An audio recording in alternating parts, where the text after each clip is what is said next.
Ako si Maria at ito ang aking kwento.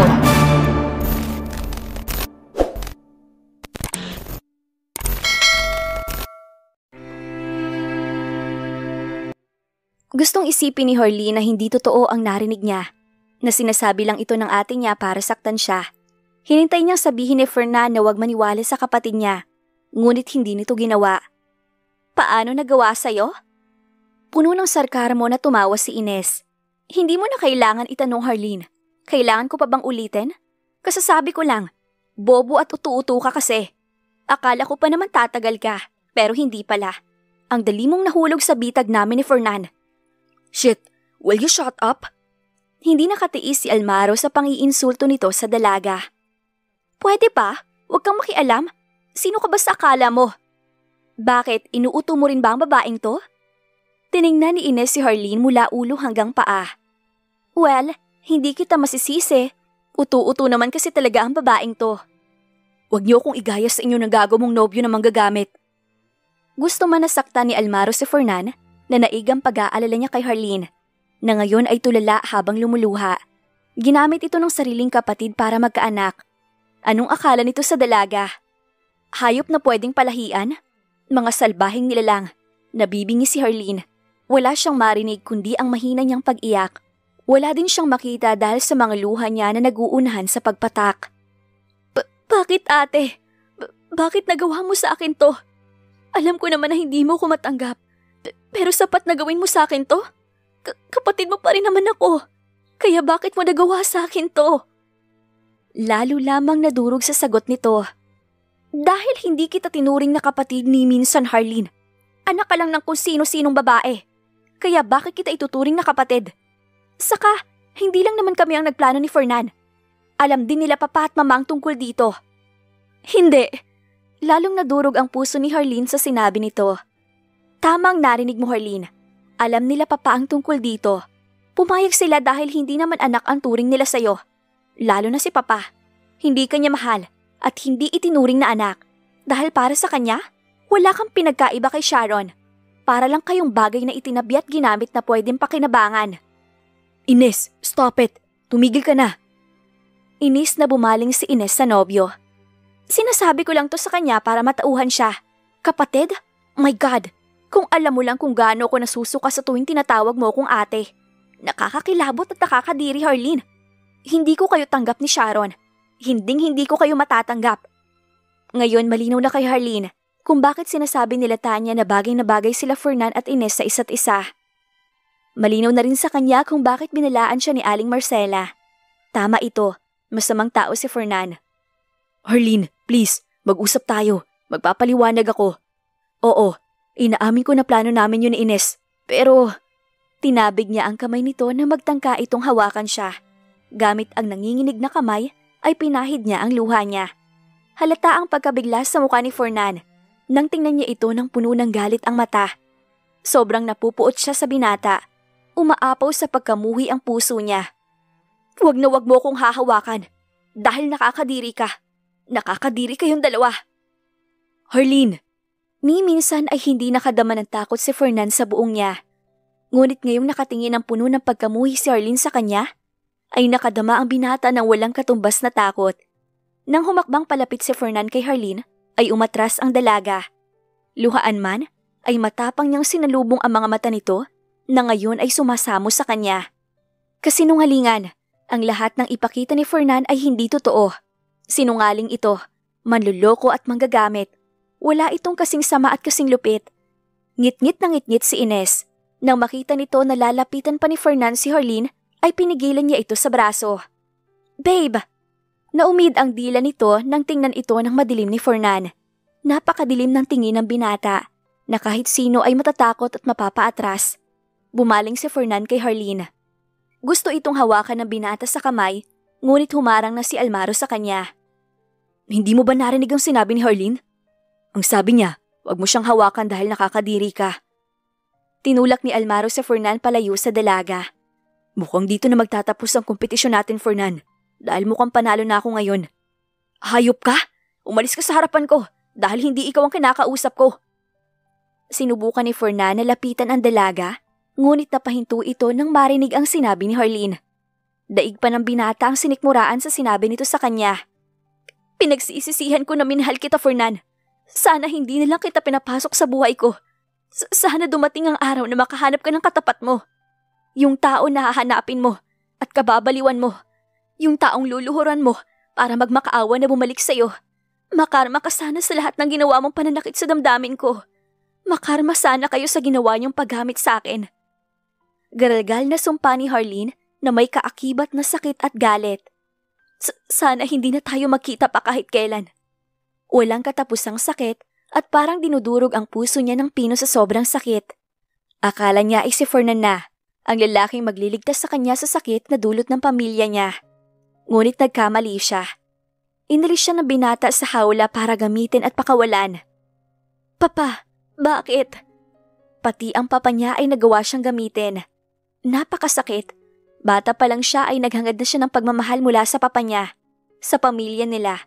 Umasa na mamahalin siya at matatanggap ng mga ito balang araw.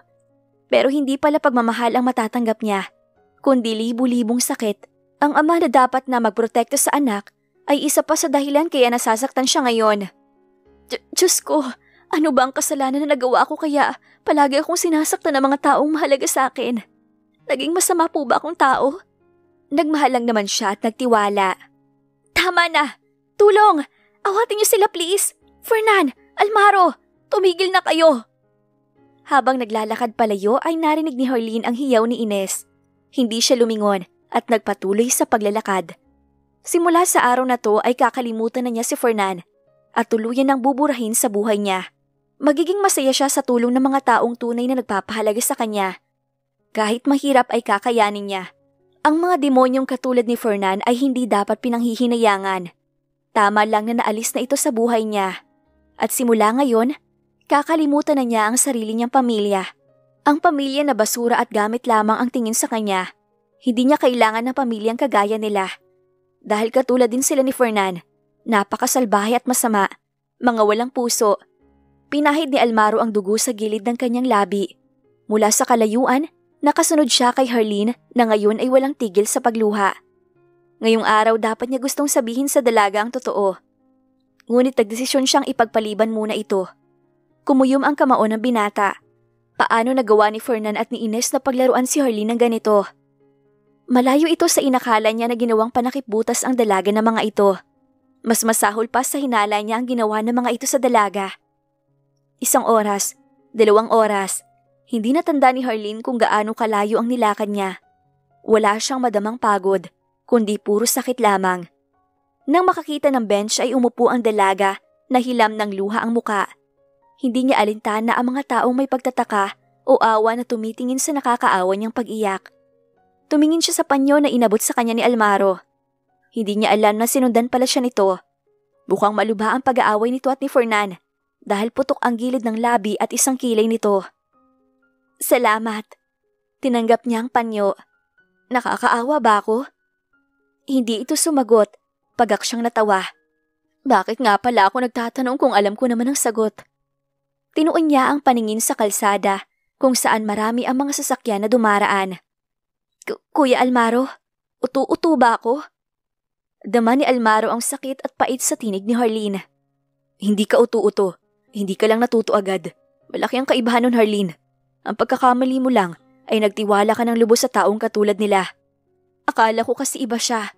Akala ko, minahal niya ako ng totoo at tanggap niya ang katulad ko. Umasa ako sa kanya at naniwala. Akala ko kasi tunay siya at mapagkakatiwalaan. Pero mali ako. Mali ako, Kuya Almaro. Para ako nagtiwala sa isang ahas. Hindi sila makatao. Nahahabag si Almaro ngunit wala siyang magawa upang maibsan ang sakit at bigat na dinadala ng dalaga. Kung may magagawa lamang sana siya. Ito ang tamang pagkakataon upang gumawa ng hakbang, ngunit may parte sa kanya na ayaw samantalahin ang sakit na nararamdaman ng dalaga. Gusto nila akong gamitin para magkaanak? Ano ang palagay nila sa akin? Isang hayop? Muli, humagulhol si Harleen. Ang sakit, Kuya Almaro. Ang sakit dahil pati ang pamilya ko ay ganun lang ang tingin sa akin. Hindi pa ba sapat na pinagdamutan nila ako ng pagmamahal? Hindi pa ba sapat na lumaki akong mangmang at walang alam dahil sa kagagawa nila? Minsan hindi ko maiwasan na itanong, bakit pa ako sinilang kung wala din naman magmamahal sa akin? Kasalanan ko ba na wala akong ina at ibang kapamilya? Kasalanan ba to ng nanay ko dahil pumatol siya sa taong may pamilya na? Naranasan ko ba ang lahat ng to dahil sa kanya? Ako? Ano bang kasalanan ko? Masama ang magtanim ng galit sa kapwa, lalo na sa magulang. Ngunit sa mga sandaling ito ay puno ng galit at hinanakit ang nasa puso ni Harleen para sa kanyang pamilya. Lalong-lalo na sa papa niya. Wala siyang ginawa kundi ang lumuha sa sakit, dala ng hinanakit sa puso niya. Harleen! Diyos ko, anong nangyari sa'yo? Nag-aalalang tanong nang makita ni Lorna si Harleen na wala sa sarili at tulala. Hoy, mister! Ano ang ginawa mo sa kaibigan ko? Naumid ang dila ng babae nang makilala si Almaro. Nagsalit-salitan ang tingin nito sa dalawa. Ngunit nang makabawi at nagsisisigaw ito ng, Kuya! Anong ginawa mo sa kaibigan ko? Ipakukulong ka namin kahit mayaman ka pa. Nahilot ni Almaro ang sintido nang maglabasan ang lahat ng tao upang makiusyoso. Okay lang ako, Lorna. Hindi si Kuya ang dahilan kaya umiiyak ako. Saka wala naman siyang ginawa sa akin. Nagdududang pinasadahan ni Lorna ang kabuuan ng kaibigan. Namamaga ang mata nito at puro luha ang muka. Magulo din ang buhok nito at medyo lihis ang bestida. Sigurado ka? Nang tumango si Harleen ay nilapag ni Lorna ang hawak na tubo at tumikhim. Pasensya na, nag-aalala lang kasi ako. Mag-aalauna na pero ngayon ka palang bumalik. Akala ko tuloy may nangyari na sa iyong masama. Hindi maalis ni Lorna ang tingin kay Harleen habang hinahalo ang kape na para dito at sa kasama nitong lalaki. Hindi makapaniwala ang babae na si Almaro Salvacion pala ang lalaking nakamask at sombrero na palaging kasama ni Harleen. Kaya pala ang dami nag-usisa ng mga kapitbahay nila sa kanya kahapon at nagtatanong kung mayaman ba daw si Harleen. Kaya naman pala, dahil kasama nito ang isa sa pinakamayaman na lalaki sa bansa. Tatahi-tahimik lang ang kaibigan niya, pero may bigatin pala na kaibigan nito. Kung kaibigan nga lang ba nito ang kasama? Hindi nakatiis si Lorna. Chinismis niya agad kina Tanya at Glenda ang kalagayan ni Harleen. Mga tulog na siguro ang mga ito kaya hindi nagre-reply. Sigurado siya na bukas ay magtatanong ang mga ito sa kanya. Alam ni Almaro na gustong mapag-isa ni Harleen, kaya hindi nagtagal ay nagpaalam na siya sa dalaga. Alam niya na kailangan ito ng oras para sa sarili upang maibsan ang sakit na dinadala. Binili na lang muna niya si Harleen sa kaibigan nito na pumayag naman na bantayan ng dalaga. Nababahala kasi siya na baka may gawin itong hindi maganda. Bumuga ng hangin si Almaro nang makasakay ng kotse. Naudlot na naman ang pagsasabi niya ng katotohanan sa dalaga.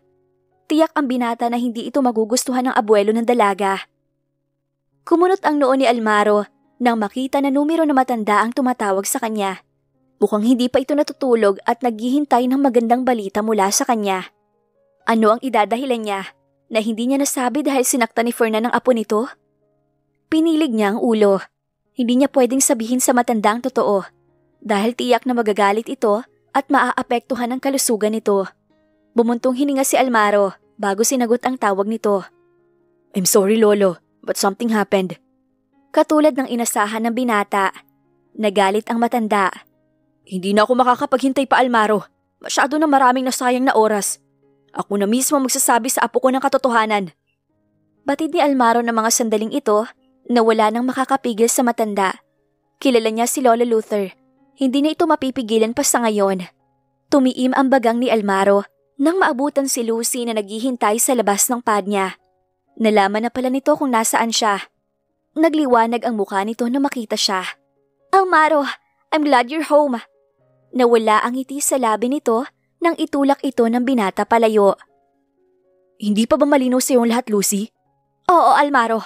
Hindi pa rin malinaw sa akin ang lahat. Wala na ang malumanay at magaan na aura ng dalaga na madalas na ipakita nito kay Almaro at sa iba pa. Sa tingin mo papayag ako na mapunta ka sa kahit sino? No, Almaro. Akin ka lang, kaya gagawin ko ang lahat para mapasakin ka. Kung hindi ka mapupunta sa akin, ay hindi ka rin mapupunta sa iba. You're unbelievable. Yes, I am, Almaro. At hindi mo alam ang kaya kong gawin. Makuha ko lang ang gusto ko. Makahulugan na wika ni Lucy bago umalis nang may matagumpay ng ngiti sa labi. Thank you, Glenda. Pasalamat ni Harleen pagkatapos siya nitong abutan ng mineral water. Abala silang lahat sa kanya-kanyang trabahong nakatoka sa kanila. Nakakapagod pero nakakatulong ito para panandalian niya makalimutan ang mga problema niya. Mula sa malayo, ramdam niya ang mga nag-aalalang tingin ng mga kasamahan niya sa trabaho. Kabilang si Tanya, na sinadyang pumasok kahit pagod sa trabaho. Masamahan lamang siya. Alam niya na nag-aalala ang mga kaibigan niya sa kanya at naghihintay lamang na magkwento siya sa nangyari sa kanya. Pero hindi pa siya handa na mag-open sa iba. Mas lalo lang kasi siyang masasaktan sa tuwing pag-uusapan ang dahilan ng kalungkutan at ilang araw na niyang pag-iyak. Tiningnan niya ang kwintas na binigay sa kanya ni Fernan. Kahapon lamang ito nabalik sa kanya. Sa nasirang sasakyan pa pala ito nawala, kaya hindi agad nakita ng mga kasamahan niya. Mapait siyang umiti. Kung kailan wala na sila ni Fernan at malabo nang magkabalikan, ay saka naman nakita ang kwintas na ito at naibalik sa kanya. Para ano pa? Wala na rin naman itong kwenta. Wala na itong halaga para sa kanya. Mabigat ang loob na tinapon niya ito sa basurahan. Napahawak siya sa pisngi niya nang maramdaman na may mainit na likidong umaagos dito. Hindi niya na malaya na umiiyak na pala siya. Tumingala siya at saka bumuga ng malalim na buntong hininga.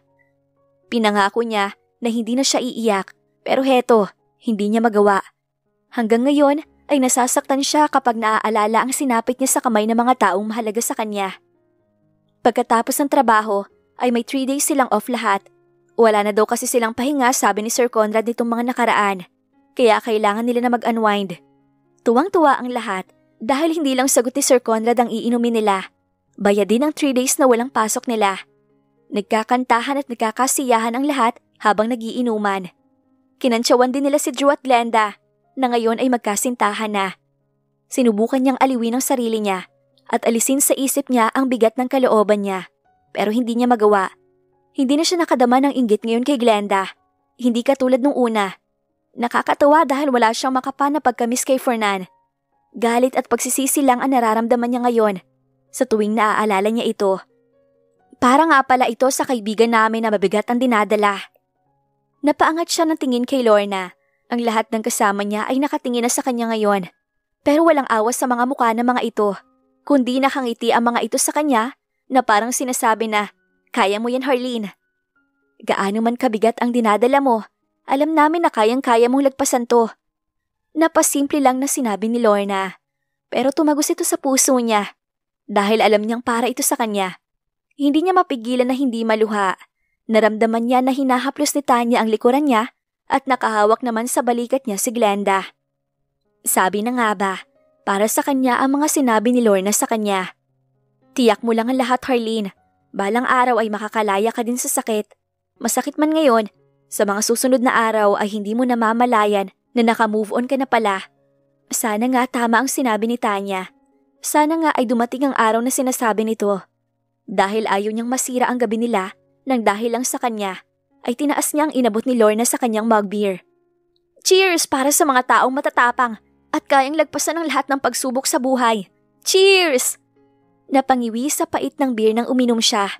Hindi naman siya sanay uminom katulad ng iba, kaya hanggang ngayon ay napapaitan at nasisira pa rin ang mukha niya sa tuwing iinom siya ng alak. Palagi siyang tumatanggi na uminom kapag niyayaya siya ng mga ito, kaya halatang gulat na gulat ang lahat nang tunggain niya ang laman ng bag beer hanggang sa masaid ang laman nito. Harleen! Harleen! Harleen! Cheers na mga ito sa pangunguna nila Tanya at Lorna. Napailing naman si Glenda na hindi sang-ayon na uminom siya ng marami.